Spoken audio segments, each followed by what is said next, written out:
we ready to start? Good. Okay. Welcome, everyone. We appreciate your attendance here today. Today is Tuesday, the 6th of February, 2018. We want to excuse Commissioner Harvey, who is out of town today. So we'll begin with an invocation by Sean Wilkinson, Pledge of Allegiance by Steve Burton, and Thought of the Day by Commissioner Ebert.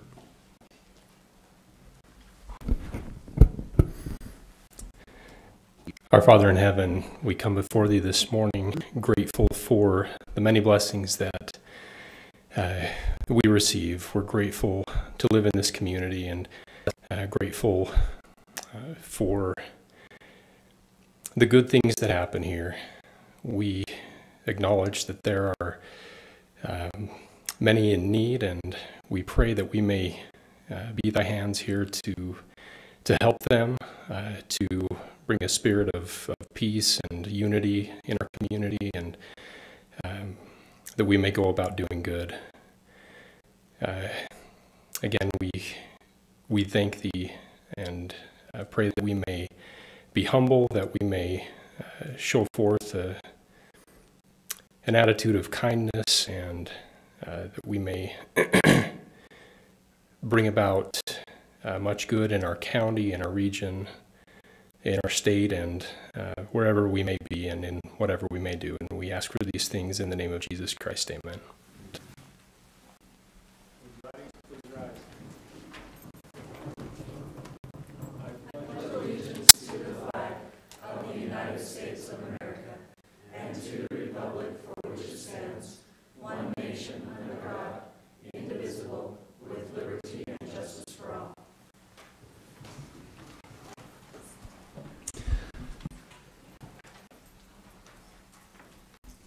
Quick thought, with our legislative session and going at a full breakneck tilt, this is kind of an interesting quote. A statesman who confines himself to popular legislation, or for the matter of that, a playwright who confines himself to popular plays, is like a blind man's dog who goes wherever the blind man pulls him on the ground that both of them want to go to the same place.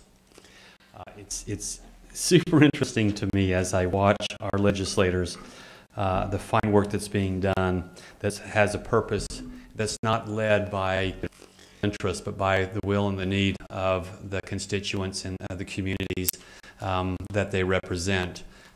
It's somewhat inspiring to see the work that's being done, and I haven't had a chance to work with all of our senators and representatives, but I have been fortunate to be working a little bit with Senator Buxton, with Representative Peterson, with Representative Miles, and with Representative Schultz on some of the bills and legislation that they're running.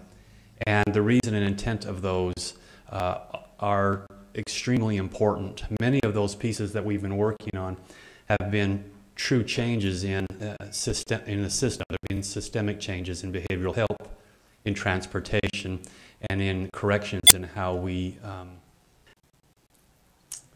build and sustain many of our halfway houses. And so that just kind of struck me today, the importance of having true statesmen that have a purpose and intent that's based upon the will and the needs of the communities they represent. So with that, let's move on. Agreed. Thank you, Commissioner. It's good to work with each and every one of them. All right, we'll move to our consent items.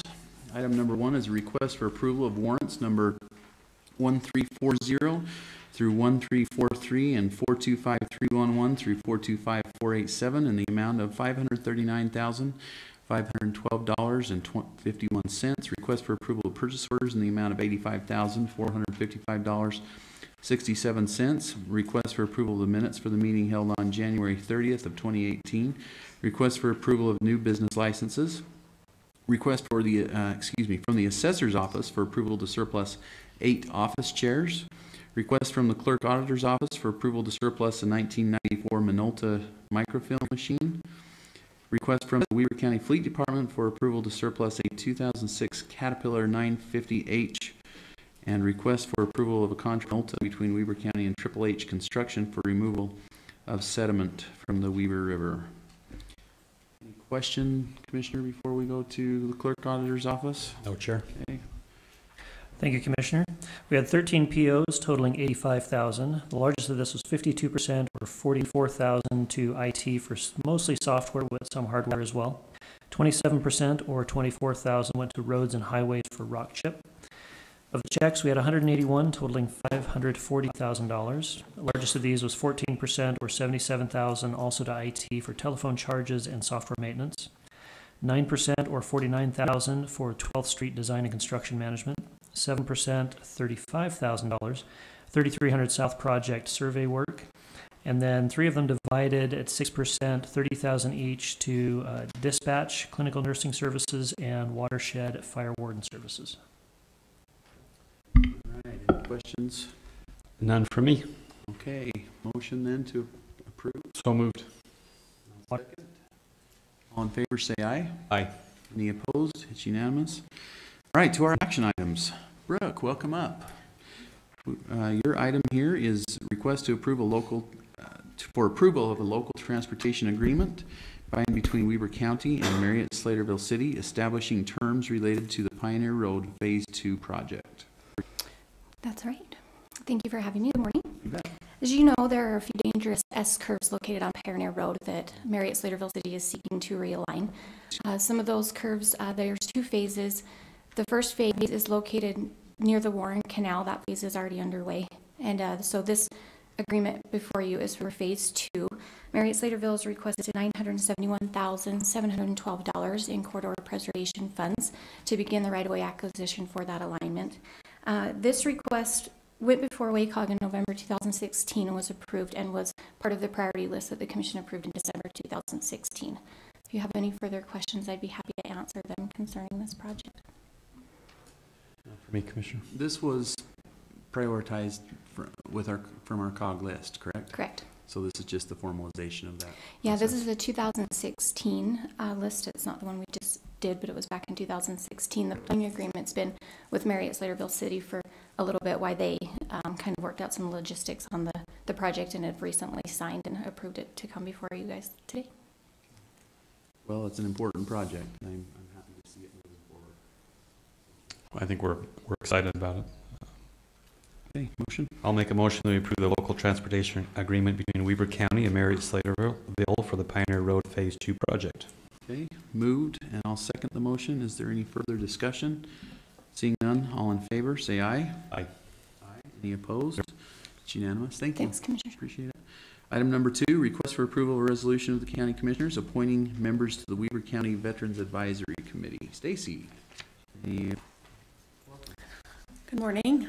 Last week at Commission, a Veterans Advisory Committee was created, and you have before you 5 names for approval, recommendation for approval of those names to sit on this board. 2 of them will serve a 3-year term to expire December 31st, 2020. 2 of them will serve a 2-year term to expire December 31st, 2019, and 1 will serve 1 year to expire December 31st, 2018. And the names are in that basket if you'd like to draw. I'd have to pull them out one by one to see. So these, Terry Scow, Dennis Howland. He's around the department as well. Be a good asset. Sherry Moriali. Frank Mon. And Jerry Inglesby. Did I say that one right? I think. Okay. So those are the 5 names we have. The way that we've done this in the past, because we do have terms expiring in 1, 2, 5. 1, 2, and 3 year. Okay, there's a typo there. But expiring December 31st of 2018, 19, and 20. Okay. So what we've done in the past, Commissioner, is draw from the hat to prioritize those. What if we take the first one that's drawn will be the one for the 1-year term, is that okay? And the next 2 for the 2-year terms, and the next will be for the 3. So, Commissioner, First pick for the 1-year term, Sherry Moriali. Okay. These are all familiar names because they do so much work within the community. For the 2-year term is Dennis Howland. For the second 2-year term is Frank Mon, and the remainder 2 will be for the 3-year term. Terry Scow and I think it's Jerry Yes. and Jerry Inglesby. Okay, thank you. Thank you. So just to restate, Sherry Moriali for a 1-year term, Dennis and Frank for the 2-year terms, Terry and Jerry for the 3-year terms. Correct. Makes sense? I'll make that in the form of a motion. Okay, the motion is to approve the members, Resolution. the 11, resolution. sorry. Yes, you're right. The resolution of the Board of Commissioners appointing these members to the committee with the following terms, with the terms as already read, so I don't have to try and remember all those last names again. Does that make sense to everybody? Clear? Okay, and I'll second that motion. Any further discussion? Seeing none, all in favor, say aye. Commissioner Ebert? Aye. The motion passes. Thank you. It's unanimous. All right, same type of thing on our next item, item number 3, which is a request for approval of the resolution of the Board of County Commissioners appointing members to the Ogden Musical Theater Advisory Board. Cassie, welcome. Hi, thank you. Good morning. Thank To for you. having me. So this resolution, we have 8 members that we would like to present their names to serve on the Ogden Musical Theater Advisory Board. I believe you have them before you. And these will all serve, we'll stagger them, but they'll all serve, they can serve up to a 4-year term.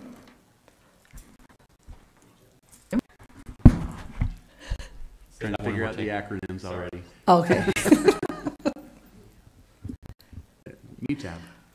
We have some, did you want me to read the names? Do you want to read them? Nope. It's MUTAB. Oh, there you figuring go. the acronym for the I new tab. like it. We have some of those members join us today. They're here. So Like it. Awesome. We are excited. thank you for their support. If you're here, stand up and wave at us. Thank you. We appreciate you. Thank you Ernest. very much. All right, Commissioner, same type of thing. We have 2 will have terms expiring in 2018, 2 will have terms expiring in 2019, 2 expiring in 2020, and 2 in 2021. So this will be a little more extensive on our drawing, but our first, we'll just go down the list. The first 2 will be for terms expiring in 2018. Oops, sorry. And those will be Pam Higginson and Ernest Gonzalez.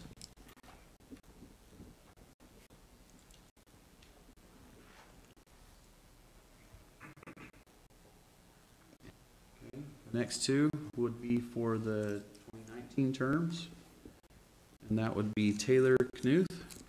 Is that a silent K? No, okay, I did it right. That's a shocker for me. And Mickey Larson.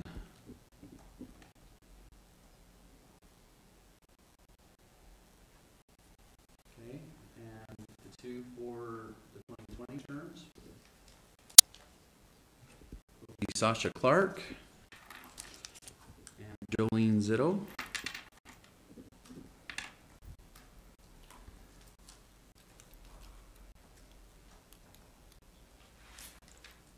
And the final for the 2021 terms will be Mari Tarbox and Karen Bristol.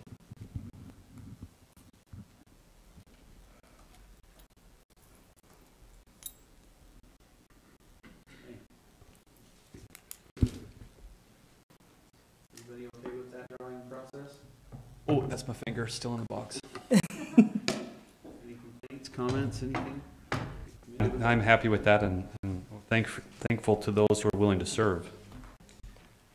Motion then. So I'll make a motion in the form of a resolution number 12 that to be appointed to the board on the 1-year term of Pam Higgins, Ernest Gonzalez, the 2-year term Taylor Knuth, Mickey Larson, the 3-year term Sasha Clark and Jolene Zitto, and the 4-year term is Mari Tarbox, excuse me, and Karen Bristol. Okay, I'll second that motion. Any discussion further? Okay. roll call. Commissioner Ebert? Aye. Commissioner Gibson? Did you want to add? Well, I was just going to say, we've just added more work for us. I don't understand sometimes, but we have great teams and great committees and boards. So I'm super excited both for the art community and also for our veteran community. And again, thank you for your commitment to move these amazing initiatives forward. Thank you. Thank you. It was unanimous on the vote, so we'll move on then to our item number 4. Duncan Olson will present to us a request for approval of a contract by and between Weber County and Weber School District to hold the 2018 Weber School District Math and Science Olympiad at the Golden Spike Event Center. Good morning, Commissioners. If it would be okay, I'd like to combine 4 and 5. They are both with the Weber County and Weber School District concerning the rates for our buildings for the STEM Fair and the Iron Kid competition. Okay, Awesome. Item number 5 is written on the agenda is the request for approval of a contract between Weber County, Weber School District to hold the 2018 Iron Kid competition at the Golden Spike Event Center. Any comments, Duncan, on anything that's out of the ordinary in these contracts that we should be aware No, of? it's really just concerning the rates that we give the local school district. We're super excited to have them back. The kids are far smarter than I was at their age and probably at this age. So we're excited to have them come out and really bring an education element to the Golden Spike. Sounds good, thank you. Fatima, you're okay if we run these as one vote? Okay, Commissioner, motion? I'll make a motion that we approve both of the contracts. The first is for the 2018 School District Math and Science Olympiad. The second is for the 2018 Iron Kid competition at the Golden Spike Arena Center. Second the motion, any further discussion? Seeing none, all in favor say aye. Aye. Aye. Any opposed? It's unanimous. Item number 6 is the request of the approval of contract by and between Weber County and Jackson Hole Shriners Chariot Racing for the 2018 Jackson Hole Shriners Chariot Races to be held at the Golden Spike Event Center. So this is a little bit of an exciting event for us. We were approached by the Shriners organization to come down to the Golden Spike and host their charity race at our phenomenal racetrack. So we had several discussions back and forth, and we are coming in as a major sponsor for this charity race. And because we are the home of the World Chariots finals, we are getting a lot of support. They're going to have about 20 races, and so on a race day that was going to be blank for us, we stole a race that's been going for about 46 years, and it'll also go, some of the proceeds from their end will go to a good cause. Great. Where are we at on the, are we still doing chariot racing right now? Yeah, so this is kind of their rest week normally. The Shriners has done this up at Jackson Hole for 40 some odd years. So a lot of people will go up there and participate. Instead, they're going to do it here, and then in a couple weeks we'll be into the state finals, and then the Worlds will be following shortly after. It's fun stuff to watch if you've never seen it. It's Absolutely. exciting. Super excited because I think within our surrounding communities, far too often we lose the connection with who we are, our heritage. And these chariot races are amazing, but I think the strength is that there's just connection to who we once were and who we want to continue to be. And it continues to keep our core values that we have here in a community that can be lost within one generation. And I don't want to point any fingers at any specific communities, but we have communities around us that have just, they've changed in 15 or less than 15 or 20 years. And so these types of events, besides being just amazing events and the amazing work put into them, just continues that connectivity to who we are. And I think that's so important in days where, you know, kids spend all their time looking at their phones and not out doing things, right? And these are valuable tools, but they're a tool. They don't become our life. And so, Right. again, I just want to continue to thank staff for working so diligently to make sure we have these type of events that have that connectivity to our heritage. Thank you. And again, I'll just reiterate, there isn't a facility anywhere in the world any better than ours for this type of stuff. And so it's fun to I will agree. It's a great place. Second. All right, and that's not, I don't think that's really just a biased opinion. I think that's a qualified opinion. If you ask Right. around, it's a pretty sweet operation, so.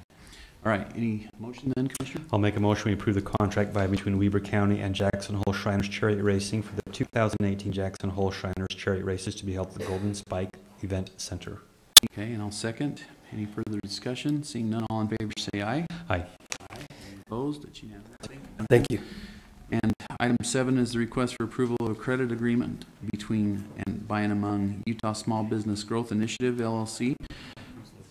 Yeah, good idea. I'm just going to refer to everyone else that's listed on that on the agenda, so I don't have to read all those. All and welcome. Hi. Hi. We're really excited to be here today. I have Mr. Mike Plaisir with the Hi there. Small Business Loan Program, and so if you have any additional questions, he's a wealth of knowledge to be able to answer those. So a few weeks ago, you, as a commission, approved a resolution to give us an avenue to be able to be a part of this program, and in front of you today is the final fund agreement that allows Weber County to actually participate in this small business loan program. From an economic development standpoint, I think it's an amazing tool to use as we grow and build our clusters, and seeing a small business and have opportunities to reach to be a part of this program to help support and grow the small businesses is really a great resource and a great tool for Weber County to be able to offer that. Do you have any questions about what's in front of you? Do you have any questions for Mr. Plaisir? I wouldn't mind if Mr. Plaisir would give us just a synopsis, just as a reminder. I'd hate for him to drive all the way down here and not have an opportunity to brag about the great work that they're doing, because I see a lot of partners and stakeholders all across the Wasatch Front, and I think it's an amazing program, but I'd love to give you some time if it's okay, Mr. Chair. That's great. I just have one correction to make. It's not a far drive. It's only like 25 minutes, so we want you to come more often. But if you don't speak to us. You know, this is home for me because I was born in Ogden, so Good. this is like coming home. So, and you're true. It was only like 22 minutes away from my house. So Good. and every Welcome. time I come up here, it's a pleasure. So I appreciate the opportunity. Just maybe a little history on this to give you a little background. In 2010, through the Small Business Jobs Act, the government came out with some money, SSBCI, that went to each of the states. The state of Utah got $13.8 million, which they put out for bid. It was for small business lending. Our organization, USBGI at the time, was a successful bidder on that, and we did loans and guarantees and venture capital. That program ended with Treasury on the end of 2016, and the state decided not to continue with their small business lending. Our board saw the success of that program and saw that we believe there's really a food desert out there, or a financial desert, for small businesses between $50,000 and $250,000, where it's very difficult to get financing. So our board decided to, and actually working a lot with Tom Christopoulos from Ogden City, we've been working with him for about 4 years on the idea of taking a program where we go to cities and counties and help them so that they don't have to have, each city and county doesn't have to have a loan officer and a business development officer in servicing, but give them a way they can do lending to these small businesses without having to staff up for it. And with that, we started about 14 months ago, we started in earnest to put together the Blue Fund, Business Loans of Utah. We wanted to start small initially with just a few cities and counties, but Tom had too many friends out there, and we started with 6 in earnest. 5 of those have now, including Weber, will be the initial participants in the fund. And the way it basically works is we come in increments of $50,000. A city or county can basically put in 1/7 for every $50,000 they put in. They get access to $350,000 of loans to loan to small businesses. We have a very seasoned underwriter that will underwrite those loans. Initially, when we get the information on the loan, We'll send that to the county. The county will have an opportunity there to say that this business is the type of business that they want to see in the county, and then they'll authorize us to proceed to underwriting. And it will be underwritten, and then when it goes to committee, each of the cities and counties will have a seat on the committee, but only those that are putting money into it get to vote on it. So when the deals are in Weber County, then Weber County's representative on that committee will have a vote on that committee, and they'll also have a veto vote. The county or city can decide this is not a small business that doesn't meet our cluster, isn't what we want to do, and they can have the veto vote to not do that. The veto vote only counts if it's your community. You can only veto within your own community. In your own community. So, yeah, so you can't have Provo can't veto what goes on in Weber County. You don't want us to get the business right. Well, what you don't want is No. you guys up here never fight, but Orem and Provo, they're like cats and dogs down there, and you don't want them. You just don't want to have that. Now they get along great, but they is very competitive between those two cities. So it'll be the city or county can have the veto vote on what's in their area. Our organization, the board approved in December a small change where we were originally going to have Zions Bank was going to come in with $7 million initially, and our board, for a number of various reasons, decided to put in the first $4 million of loan money too. So we'll have the first $4 million of loan money. We'll have $600,000 in top loss. And then as soon as this fund closes, which we hope is this week, we'll go out and invite other cities and counties. We've had initial discussions with several of them and a lot of interest from them to come in. And as soon as we get others coming in, then Zions is, their only request when we put them on hold for a minute, is that they want to be the first lender to come in when we invite lenders to come back in. But we've talked to several others, and we hope to grow this and spread this across the state to allow cities and counties to increase their economic development impact.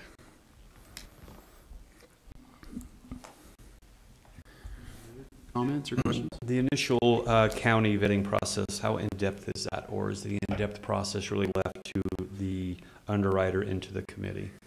Well, the initial process it'll be a summary when we get a business, and it could be one that approaches you, or we actually see one of our greatest sources of loans on this is to approach the bankers on borrowers that won't quite fit their criteria, and we see that as a sweet spot. We'll get some summary information on that business, put together a small package, and then send that to to Weber County, if it's located in Weber County, and say, here's the name of the business, here's where they're located, here's the type of business they are, is this the type of, are we okay to go ahead and underwrite this? Great. Wonderful. Thank you. Too many questions? Well, any. Additional than what you said, it's been just a couple of weeks since we heard this originally, and I asked a lot of questions then, but I just want to tell you thank you for, again, as I think I did last time, for your faith in Weber County, and as you know, we're very bullish on where we are and where we're going, and we're grateful that you feel that way as well. So thank you for bringing this before us in a way that we can move forward as soon as possible. Well, thank you. Appreciate it. A quick question. Our partners to the south, Davis County, are any of the Davis County municipalities looking at this, or right now is it just Weber County? Originally, we only looked at a handful of cities to get the fund closed, just to make sure when you have too many cats in the room and they're harder to herd. Davis County itself has a loan fund, and we've talked to Sean Buse there. Sean was excited about coming in, but he says he has one commissioner that doesn't believe that taxpayer money should go into small businesses and is opposed to it.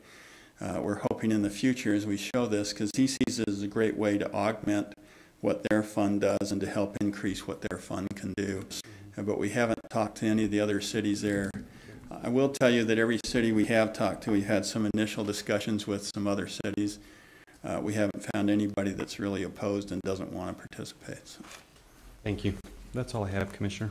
Chair. Would you like to make a motion? I'll make a motion that we approve a contract of credit agreement between Weber County and the Utah Small Business Growth Initiative Group as listed. Okay, and I'll second the motion. Any further discussion? Seeing none, all in favor say aye. Aye. Aye. Any opposed? It's unanimous. Thank you very much. Thank you. Thanks for driving up. All right, we now will move into our public hearing, so I need a motion to adjourn the public meeting and convene our public hearing. So moved. And I'll second. Discussion, seeing none, all in favor say aye. Aye. Aye. Any opposed? It's unanimous. We're in our public hearing. And our first item is to discuss and take comment on a proposal to amend the following sections of Weber County Code. Definitions 101-1-7, additions and enlargements, 108-12-3, subdivision plat requirements for non-conforming lots, exemption 108-12-11, and enlarging non-conforming lots 108-12-12. The proposed amendment will allow parcels created prior to July 1st, 1992 containing a permitted single-family dwelling to be considered a lot of record. And Steve Burton is unexpectedly ill today, so Charlie will be filling in. Charlie? Thank you, Commissioner.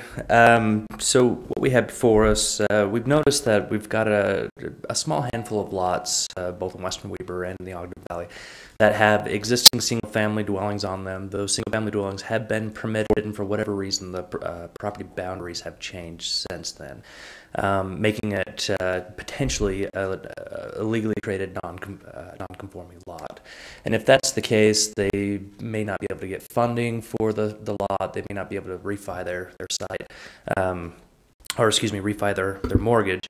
And so what we're proposing is to just cut a clean line in the sand, not hassle people who had lots created or changed or altered before 1992.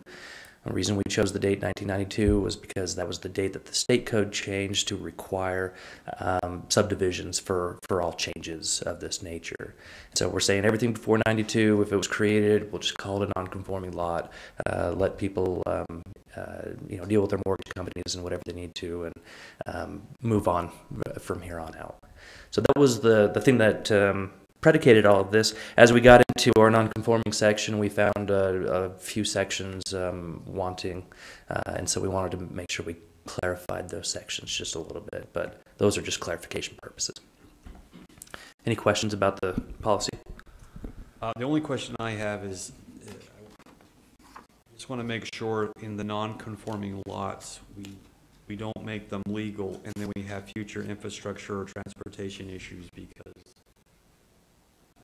they're now considered legal. Does that make sense to you? Yeah, so basically we've got a lot of non-conforming lots throughout the county, especially in the Ogden Valley where we downzone from 1 acre to 3 acres.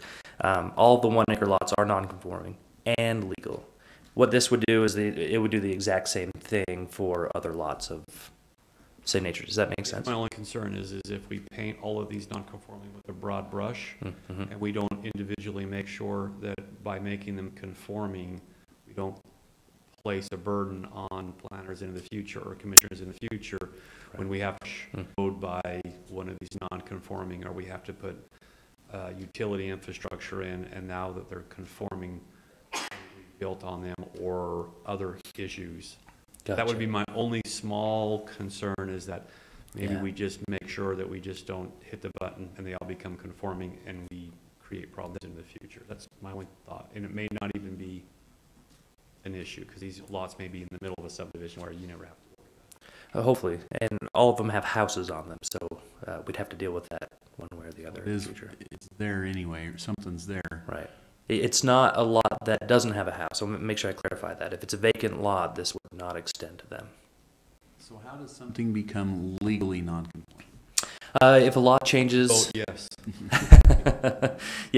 if a lot changes, say a lot was created under a particular zone or regulation, law changes and now it doesn't comply with the new law, that's a legal non-conforming lot. It's allowed to exist, it's allowed to continue on, as long as it's not changed in certain ways. So this would be a 1 acre lot in the valley. Yep, 1 acre lot in the valley Example. that has been modified in some way since then. All right, any other questions, Commissioner? No, I'm comfortable. Okay, let's move to the next item, to discuss and take comment on a proposal to amend the following sections of the Weber County Code. Definitions 101-17, conditional uses. I'm not not going to read the titles, to define outdoor storage and to include it as a conditional use in the M1, M2, MB1, and M3 zones. You read it. That's it. As simple as that. Just allowing outdoor storage in those zones and defining what outdoor storage is. We thought that the manufacturing zones would be appropriate zones, and currently we don't have any zones that allow outdoor storage. So contractor storage yard, other types of outdoor storage, RVs being stored out in a yard, those sorts of things for commercial gain don't exist in our current zoning code. This would allow that in those M zones. Manufacturing, okay. Any questions on this one, Commissioner? Before we go to the public? No. All right, let's move to our public comment. If you'd like to comment on this, on either of these two items, please come to the microphone, state your name for the record. Try and keep your comments to 3 minutes or less. Welcome up, Mr. Hipwell. Gentlemen, how are you today? I just want to go back. I'm glad to see you guys are keeping Cutter Racing in Weber County and thriving, because I remember as a little boy, my dad dragging me out to the old stockyards, and I froze my butt off, but I never had a better time. So anyway, but my concern here today is a couple of things, like Commissioner Ebert says, that the non-conforming lots, you don't want to paint them with a broad stroke. And my concern is that if we have non-conforming lots, if the adjacent property or the property is involved in a rezoning or a subdivision or cluster of any kind, that needs to be addressed and make that a conforming lot, to where we're not saying, well, this one non-conform, so we're not going to include that in our area of development. We're going to exclude that. And I think that needs to be addressed. We at least have the opportunity to correct those non-conforming lots at a given time. Now, I don't know if that'll ever happen, but we need to be cautious about that we're not just saying non-conforming and then we'll step around that non-conforming lot in the future. So anyway, and then on the second part, I'm just concerned with the storage.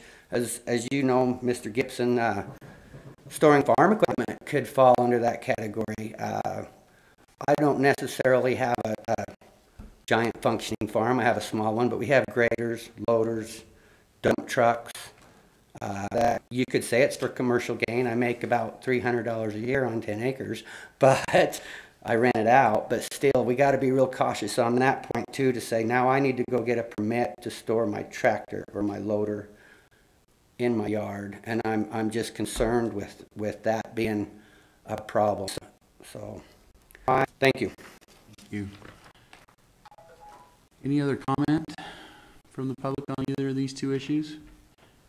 Okay, so this is a public hearing, so it's noticed for this purpose. So Charlie, let's have a little bit of, I apologize. Thank you, Shelley, for the reminder. Mr. Hipwell, you didn't state your name, and she needs it for the record. I apologize. You said welcome, and I'm like, okay. I'm Brett Hipwell, and I'm from the great area of West Weber, 585 South, 3600 West. Okay, thank you. So this is a good time to have a little back and forth on some of the questions and comments. Charlie, could you address both of those concerns from your perspective? Yeah, great comments. Let's start with the outdoor storage. In our agricultural zones, we still have a line under the listed uses that allows for agricultural equipment, backhoes, up to a 10-wheel truck, those sorts of things, to be stored on site as long as they're agriculturally related equipment. So it won't affect that. If you look at the definition, we're talking about commercial manufacturing types of outdoor storage, the contractor's yards, not necessarily the agricultural outdoor storage. So we would consider that accessory to agriculture in the agriculture. You're really talking about storage units type thing, or not? Storage units would be indoor storage, and we'll actually probably be talking about that in the next few months, but no, we're just talking about outdoor storage. So a contractor's yard, outside, fenced in, with storage inside of the fenced area, something that can't fit inside of a building. So would this change anything in, I mean, this applies, this makes it a conditional use in those zones listed, the M1, M2, MV1, and M3, right? Correct. Does it change anything in the other zones? No, it's not intended to change anything in the other zones, and it's intended to create a permission in those zones, not restrict or prohibit anything anywhere else. Mr. Hipwell, does that make sense to you? You still Yes, have but- concerns? But my concern is who makes that determination, whether it's construction or farming, or who's making that determination? Yeah, and I think it'd be the same determination as it is today. Are you saying if you were paid, that would be a commercial thing? If you were paid to store something in your area, that becomes commercial? How would that be determined? So, well, let's say, for example, somebody in an agricultural area wants to start storing stuff that's not related to their farm on their site. That would be outdoor That's storage. impossible. A rocket ship could be somehow related to farming. I guarantee it. We're doing some type of unmanned surveillance. Sure. Sure, there are a number of different ways to show that the storage on site is reasonably related to agriculture. And so I don't see it being a big concern. It's a valuable comment. It's something we want to be sensitive about. But if it's related to agriculture, that's agricultural equipment, and that wouldn't change. This is more related to, we've got someone who wants to store RVs on their property. So outdoor storage for the storage of RVs would be part of that. Maybe a contractor's yard where they can't fit everything inside of a building. That'd be part of that. Is this generated by a specific issue or problem, or is this a cleanup on? Both. So we were working with a landowner in the Ogden Valley who has indoor storage, but also on the site has outdoor storage. He's not in a manufacturing zone. He was never permitted for that outdoor storage. The indoor storage is going through the update process, the permitting process right now. And as we got looking at that in our codes, we found that there was just a hole in the code where we didn't have anywhere that allowed outdoor storage. We wanted to make sure that was somewhere in the county to provide for that commercial need. What kind of outdoor storage were we talking about in that particular case? RVs. That's the easy explanation, because that was RVs. But we could see anything from a company that has forms for construction. We'd see anything, anything that doesn't fit in a building. So again, just help me understand, we're not necessarily talking about someone and their personal property. We're talking about some kind of a business operation where they would be renting out storage area for some reason. Right. Right. Maybe it's a U-Haul company that has their trucks outside. Maybe it's other kind of rental company.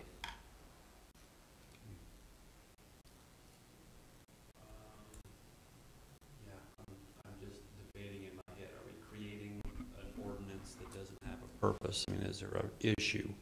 Are we receiving complaints in manufacturing areas because we're allowing them to store things outside of an indoor storage area?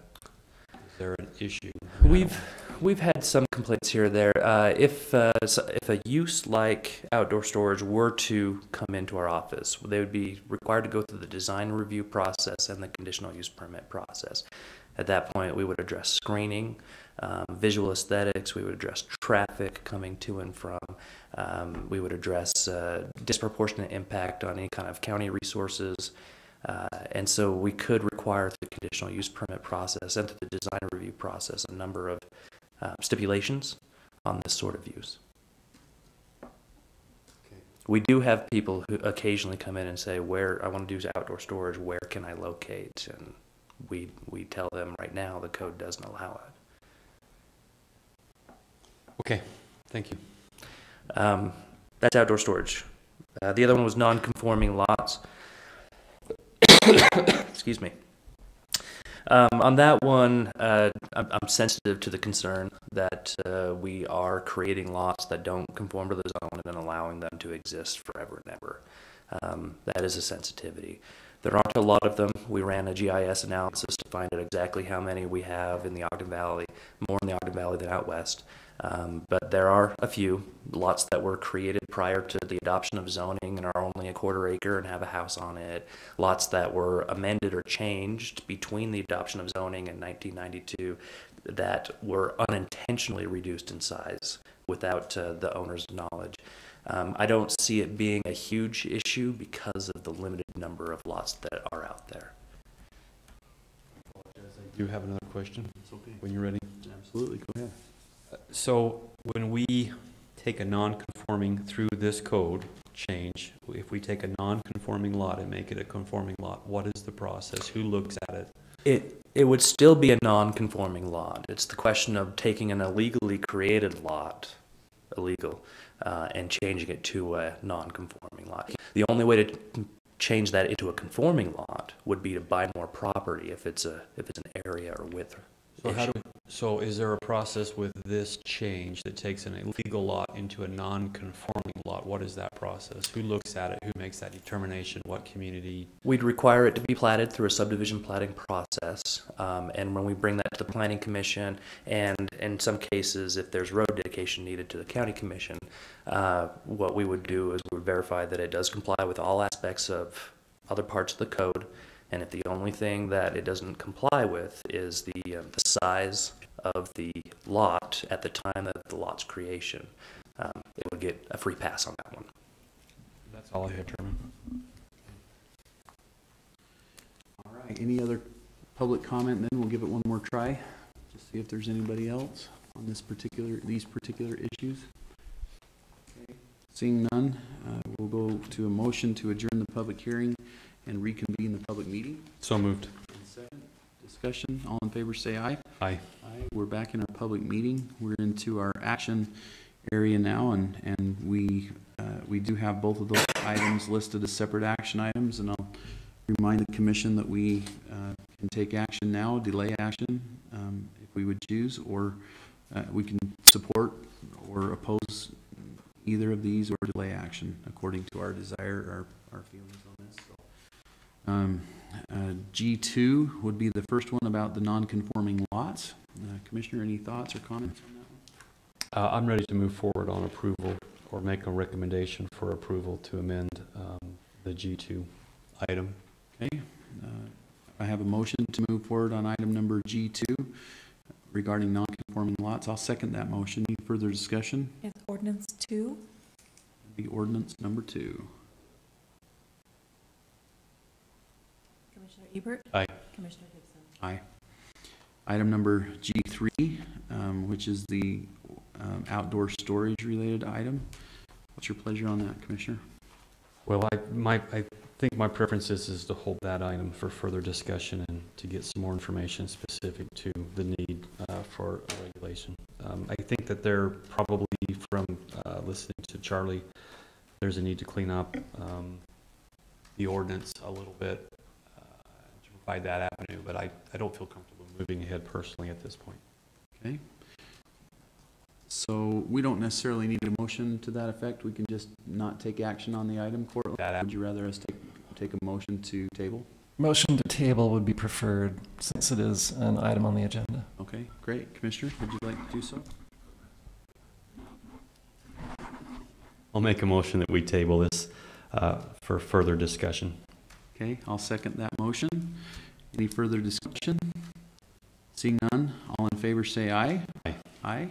Any opposed? The motion is tabled until, the item is tabled until further discussion. Now we're to our second to last item for public comment. Are there any in the public who would like to comment today? Welcome up, Shelley. I just wanted to comment on the Marriott-Slaterville local transportation agreement.